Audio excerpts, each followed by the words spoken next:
Okay. Welcome to Parenting Differently, where we leave behind the old way of parenting and allow the gifts of motherhood to raise us. Different to how we were raised, perhaps, maybe different to how society is telling us to raise our kids, maybe even different to how we expected that we would be raising them. Just different. I'm your host, Anya Simmons, and I am a trained British nanny. And when I came into parenting, I thought I had it all done. I knew I'd raised so many other people's children, and I was in for a shock when I held my little baby in my hand. And I really realized that we were raising each other together. And I am a parenting coach, a yoga teacher, combining all those things. So my guest today, who actually the title of everything you do, Raising Yourself, is exactly what this is all about, is Shelly Robinson. I found Shelly over on Instagram and stalked her for a little bit and checked in. And she stands for everything that this Parenting Differently means. And I love your voice, Shelly, in terms of owning where we're at and working through that. We're like, with all of this, there's no perfection. There's nobody got it right, 100% of the time, maybe even just 5% of the time, we're kind of like, yay. So Shelly is a holistic family wellness coach, a workshop facilitator, and a conscious parenting advocate. Welcome, Shelly. Thank you so much for having me. I'm so excited to be here. Awesome. So the first question we always ask, and actually I'll just say for those that are viewing, because I can't keep my hand down, I was painting yesterday, and so haven't murdered anybody. I just can't seem to get it off. So, and I talk with my hands, so you're going to constantly be shocked by like, what is that on her hand? So yes, Shelly. So the first question would be, who are you and who are you mothering? I love that question. That's a question that you don't hear at play dates very often. So I love the deep questions. I am not one for small talk. So I'm Shelly Robinson, and I consider myself to be the chief cycle breaker at Raising Yourself. And I'm mothering first and foremost myself so that I can mother my children, help to mother the earth, nurture and take care of things that need reparented. And I think it's such a fascinating topic. I have two children. So alongside reparenting myself, I am mothering them. I have a 10-year-old son and a 5-year-old daughter. And of course, I'm sure we think similarly here, Anja, but they're my greatest teachers. And so I think sometimes they're mothering me, And so I think, in my parenting journey, mothering myself has to be the priority so that I can be a better mother to my children. I love that. I love all of that. That it is definitely, when you're open to it, Yes. You see that they're raising you, right? Yes. And it's not even saying, I mean, I don't know your situation, but it's not even saying that we weren't mothered. Right. I think for some people, it's just a matter of we're not filled yet. Right? There's still right. The journey still goes. Yes, right. Someone once asked me to describe some parenting up in one word. This was years ago, and I'll never forget it. And I didn't think about it, but my instinct, my gut reaction was humbling. And I think that's what this parenting journey is all about, is that of course we're leading and of course we're guiding our children, but we're also learning from them. And you have to have some level of humility to be able to receive those lessons. And so that's what I constantly have to keep in mind when my ego wants to take the lead.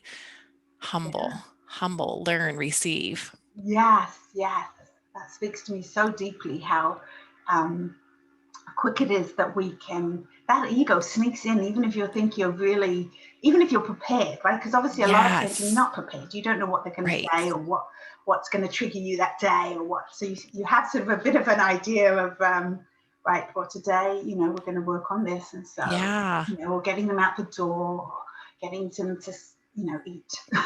All the things parenting involves, right? Yeah. And then suddenly that ego is like in there. And I remember times where I almost puffed up my chest to be like, I am going to tell you what. Right. What on earth? What are you doing?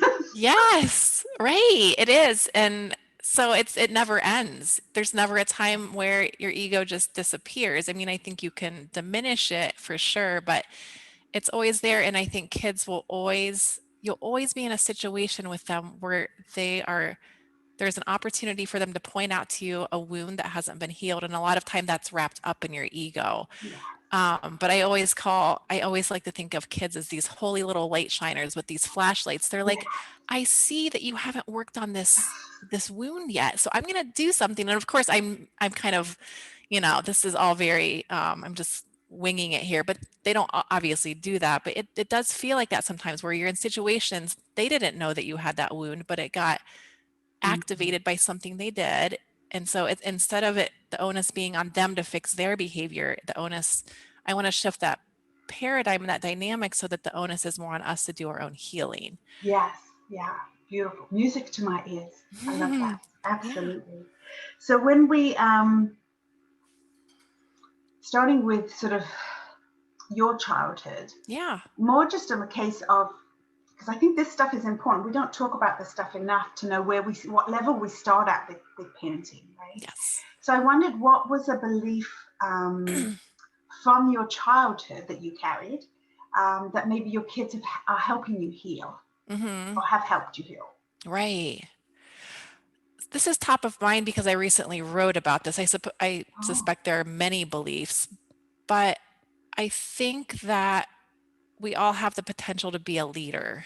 I think I grew up in institutions where women and females were not either allowed to be leaders or encouraged to be leaders. And so I have had to work through a lot of my own inner gremlins to find my own voice and to find my own way of leading. And that doesn't mean I have to be a CEO or, anything really highly visible, but that we all have the potential to lead and have a voice. And so when I say lead, I also mean have a voice, which I think in its own form is leadership. And kids are fearless with their voices until it's tamed out of them by society or whatever narrative they're being taught, either in school or in religious institutions, or whatever template they're being asked to step into. So I think that's the one I'm recovering from the most. I have a voice and I have the power to lead regardless of my gender. And I want both of my kids to understand that. Yes. Yeah. Super, super important. And you're right that you, as you work through that, I'm assuming because I've had the same one, that we really notice when our kids don't shine to that because they pull back, and that's then the lesson of, and some that's not their place to be so loud as a leader. But like you say, you don't need to be the loud leader. You don't have to be up front even to be a leader. Right? That's right. Yeah. Okay. So it's interesting, especially I think at around the age, my son is 10, and this might be a little bit more common with girls, but around the age of 9 or 10, I think there's this pivotal moment where kids start shrinking from who they really are and they start losing their voices.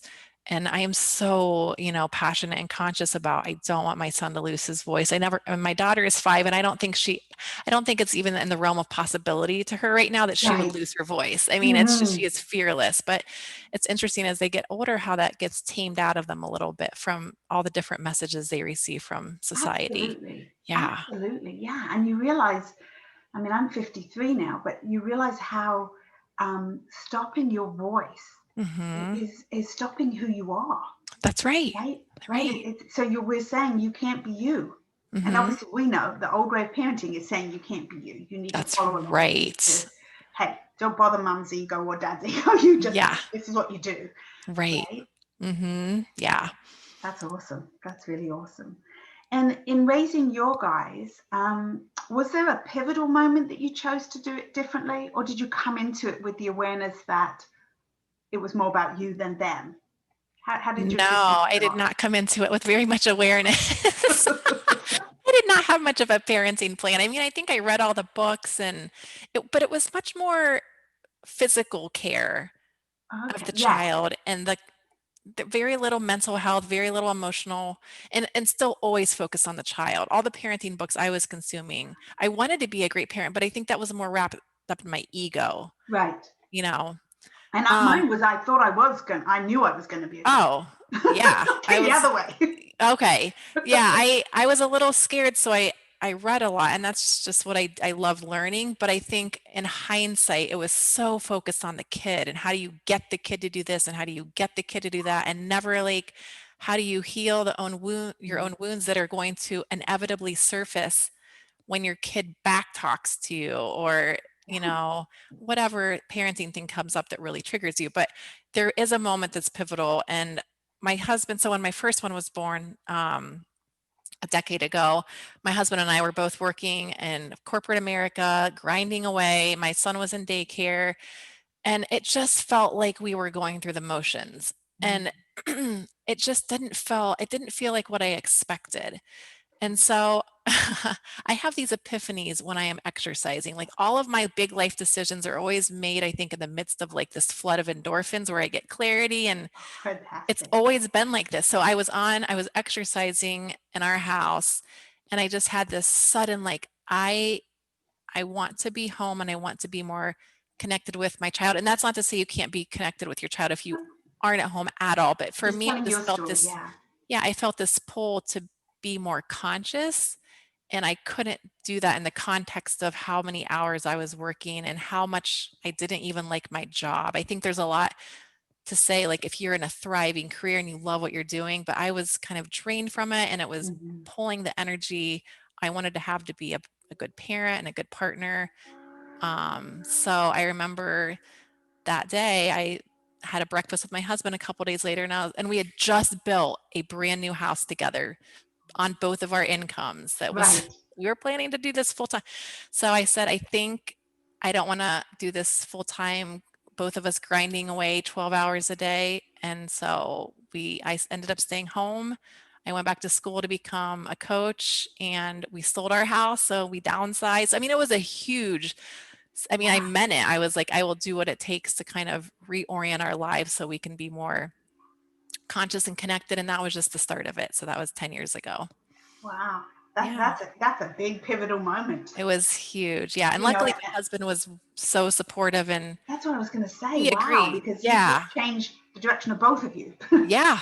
Right. I mean, we were really wrapped up in that house and very proud of it. And it took a lot of just, kind of tuning into what we really wanted at that cellular level.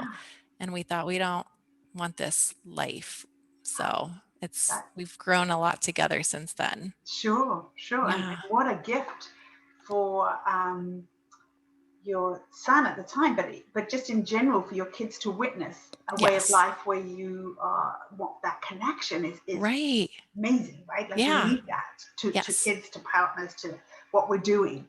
Right. And we never learn about that. Nobody says anything about that. No. I think that's part, and you don't have to teach it to your children. You're just amplifying it. You're just showing it. You're living it. Yeah. And it's to give yourself permission to tune into that and honor it. And to do that for your child, to say, look, no one gave me a manual on how to do this, but I felt something and I followed that feeling and it felt aligned, and that's all that really matters. And so that might look, and right now I'm kind of almost doing the opposite thing where I'm starting to work more and I'm finding myself pulled professionally, and that's okay too. And I am spending a little bit less time with them, although I'm homeschooling them full time, so I'm really not spending. That's a whole other story. But I mean, it's more about the pull, and I'm honoring that. So there's no right or wrong. It's just tuning into what you desire in that moment. Yeah, and it's okay to get it wrong, right? That's it's right. Okay to mess it up a bit and go, oh, okay, I thought that was good. I changed my mind, right? Right. And vital life lessons. Yes. You don't have to pick one thing and that's it, right? Yeah, right. You have room to like move and evolve and wiggle. Yeah. Love that. I really love that. So how do you, so I looked down because I picked certain questions and sometimes we just answered them already. And so I have to sort of sit with it a minute to see. Yeah. So I was wondering how you handle your expectations of your child, which is what goes right into our ego, right? And our triggers and stuff, when they're not matching yours. Like, does that make sense? So when they're not, you're thinking, oh, my son loves soccer. He's going to be a soccer player. say. Yes. And then he's like, actually, I just played it. I don't really want to do it anymore. Like those kind of expectations, which Okay. sort of they creep into, right? Or you Yeah. start with having these big expectations. Yes. That is Right? So such a how do good you handle that for question. yourself, I'm wondering? Yeah, I think that kind of goes into what we were just talking about with giving our kids permission to tune into what they want and knowing that that is kind of a divine right they have. But we can't give that to them until we give it to ourselves. And so that's been the whole journey for me to kind of trusting myself again. And I think kids, because they have less power than adults, get caught up in the narratives that adults and society impose on them about who they should be and how they should be and all these shoulds. And so I have to trust that he knows or she knows what is best for Right. them. And I know that their children and their prefrontal cortexes are not quite developed yet, and we have to like intervene when necessary. But there's this truth inside of them that I think is infinite and that we don't need to intervene. So if I can trust myself, then my children can trust themselves, and I need to honor that for them. And I need to let them make their mistakes, like you said. Maybe they don't like soccer or they don't like piano, but in a couple of years they do. And I need to let them find that path organically. Yeah, and it's hard, right? It's harder said It than is. done on times when you really, I remember with my husband's a musician, and so music was a big Okay. thing. And so Yeah. my son grew up at our music school since he was in me, and then Yeah. he was just around as we'd work there. And it was so tricky when with my daughter, who she's Mm-hmm. the big now, 19 and 22, but when she Yeah. was little, and she had such a lovely voice, and I just already went into the dream of, oh my goodness, she's going to be a singer. She sounds so Yeah. lovely. And she, of course, was like, no, thanks. Actually, I don't Yeah. want music lessons. I don't want Yeah. to be in music. And we're like, what? Yeah. How can that be? This is Right. I've already planned it. I've got picked my Yeah. dress for the Grammys, So it's really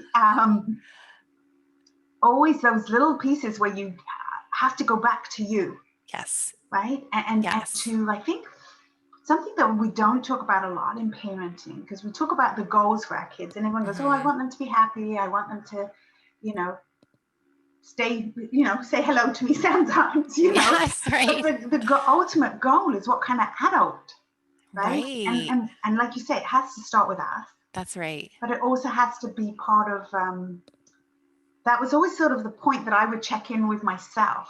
Yes. And when I felt that I was sort of going, trying to persuade, trying to bribe, trying to Yep. kind of encourage, Yeah. and being able to say, she's got her whole life. It's her life. Right. Right. Yeah. Yeah. I think that's something popped into my mind when you were talking about kind of what's the end game that we want for our Yeah. children.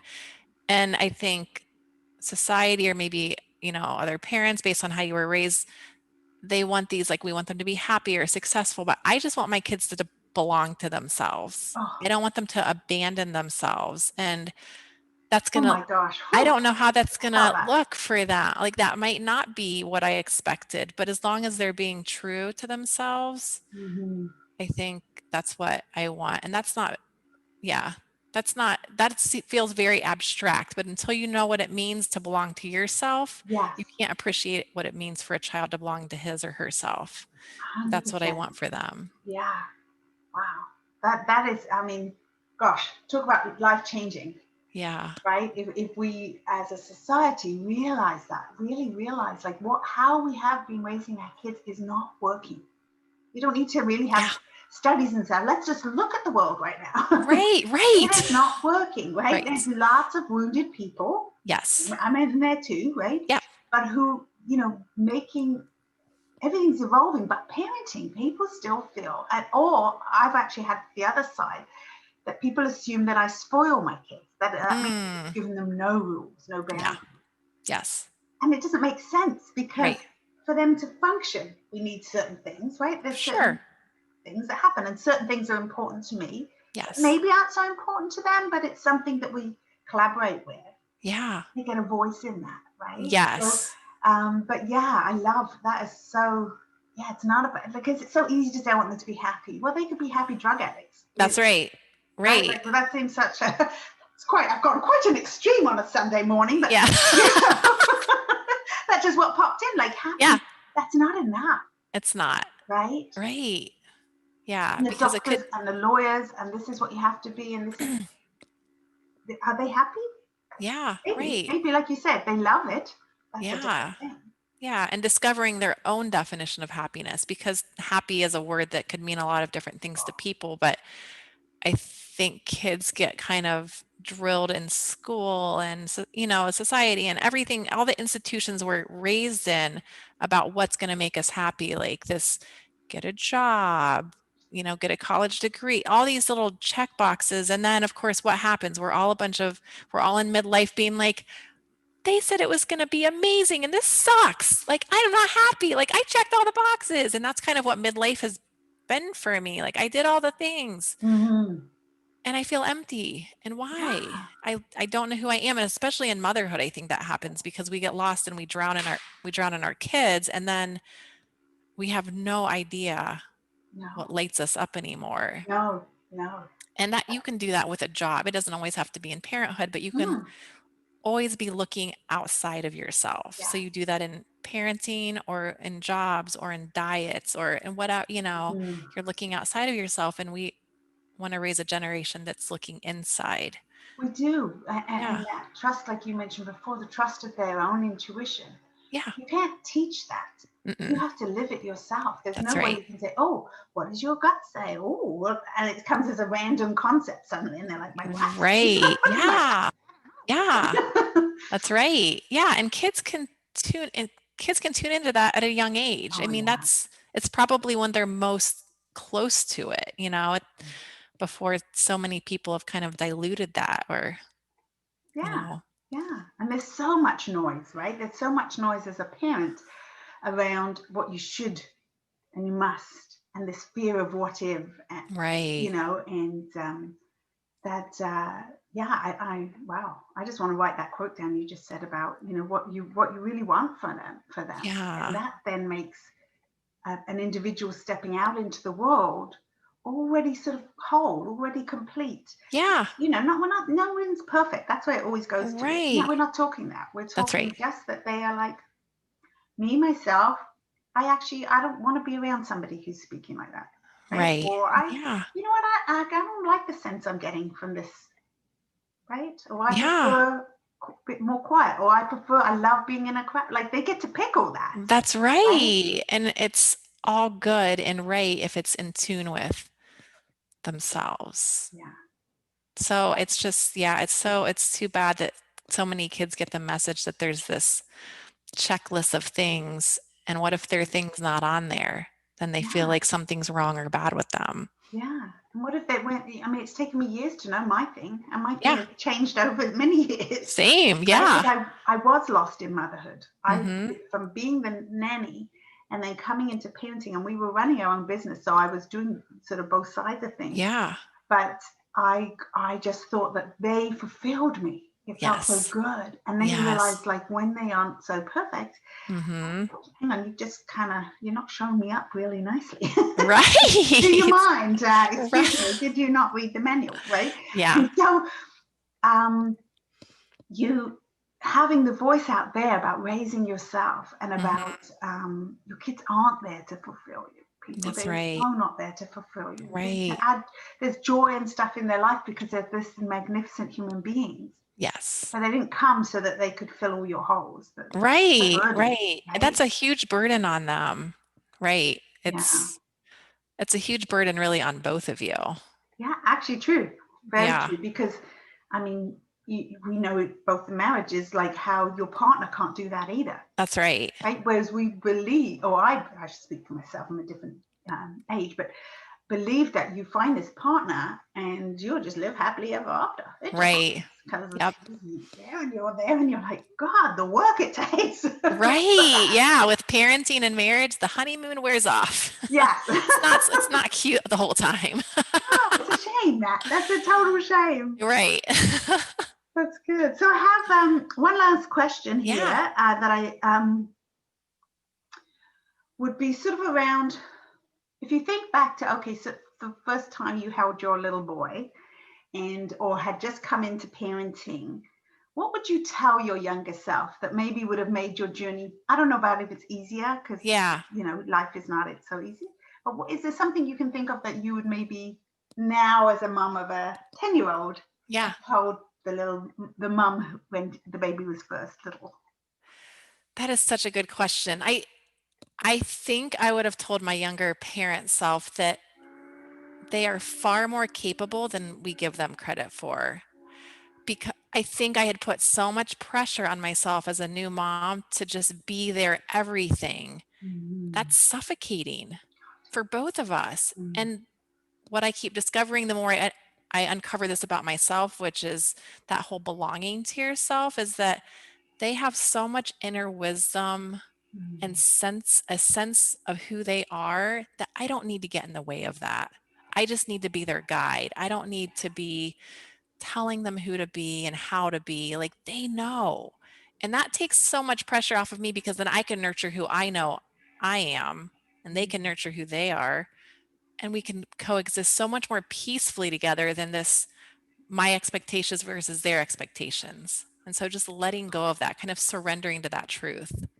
That is awesome. That is so awesome. And I remember exactly that same feel when it occurred to me that, you know what, if I strongly believe that it is their life, that Yes. they choose to live it, there's a bit of a, for me, Right. that I don't have to. I was very fear driven when they were younger about keeping them safe. But it came from such a strong fear. Yes. Which we know is just not going to make a healthy atmosphere, right? Right. And when I realized that, wow, okay, you've given the tools, right? You've had conversations, you've shared certain things like, you know what, I don't feel comfortable with you riding your bike around the block or something. Right. And you've worked with those things, and you realize, like, yeah, they need those experiences to Right. grow, right? That it doesn't have to be, if they're not working great at school, or my son was a troublemaker. We were discussing lots of his troubles yesterday, actually. Going, oh my gosh, the principal used to call me all the way through grade 2 and 3. I'd be like, hello. Right. But, that was his journey. Yeah. And at first I felt such it represents me. I was thinking of that mom. And then you have to step above all that. It doesn't matter. Yes. You've got to learn. We could talk about it, but if he still keeps that, there's a bit of hands off, right? There's a bit of leaning back of like, okay. Right. That's how you gotta figure it out, that you'll get in trouble. Yeah. It's that constant letting go. Yeah. It's that tension of keeping them safe, but also letting go. Yeah. And that's the hardest work in parenting. But what kind of came to mind when you were talking about that is the thinking about parenting and raising a child as co-creating a life together. And so instead of this hierarchy where you're the dictator, it's more circular. And again, you're the adult, so you have more resources and you have more life experience. So you're guiding more, but you're still co-creating together, and they get a say in who they are. Yeah. And you just let that unfold. Absolutely. Even if it's hard and uncomfortable and hurt your ego's feelings. Yeah, it does. And you have to go and take care of your little ego for a little while. That's right. It's okay. You have to pet it. Yeah, calm down. Right? Yeah. Yeah, it is. Yeah. Fantastic. Well, Shelly, thank you so much for taking the time to be part of this. I'm so super excited for people to hear what you're saying here, because that is the parenting differently. Yeah. That is a conscious choosing of doing it differently. Yeah. And it's not an easy route. No. Sometimes the other way can feel like that's the easier way, like let's get into the wolves, we're going to follow them. Yeah. But I think eventually it all works a little different. It does. So, yeah. So thank you so very much. And thank everybody listening, or the viewers, I'm going to have all of Shelly's contacts in the comments section. So you'd be able to reach out and find her as well. So thank you so much for being here. Thank you for having me. For listening. And we've got raising yourself. Let's just know that is the way that we can move forward in parenting differently. Thank you, Anja. You're welcome.